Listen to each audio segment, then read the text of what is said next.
17 pro max golden colour, sorry orange colour. আর এটা হচ্ছে হোয়াইট কালার। তবে হোয়াইট কালারটা আমার কাছে ভালো লাগে সব সময়, কারণ আমি নিজে এই হোয়াইট কালারটি ব্যবহার করি অলরেডি।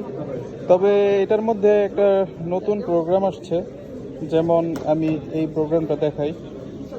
এই হচ্ছে আমার ক্যামেরা আর এই সামনের ক্যামেরা, এটা কোনো অ্যাপস লাগে না এখন, কিন্তু এই মোবাইলের মাধ্যমে এই ক্যামেরাগুলো দিয়ে দিছে। খুবই ভালো লাগে বিষয়গুলো। আমার কাছে সাদাটা খুবই খুবই আনকমন লাগে, কারণ ক্যামেরাটা আবারটা যখন দেওয়া থাকবে তখন এই ক্যামেরাটা স্পষ্ট ফুটবে। যেমন এই যে আমার আমার যে এই বিষয়টা, আমার মোবাইলের ক্যামেরাটা দেখা যাচ্ছে। আবার কিন্তু ছাড়া আইফোন খুব কম মানুষই ব্যবহার করে।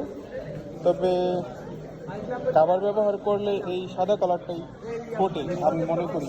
আমার ব্যক্তিগতভাবে হোয়াইট কালারটা আমার খুব পছন্দ হয়েছে।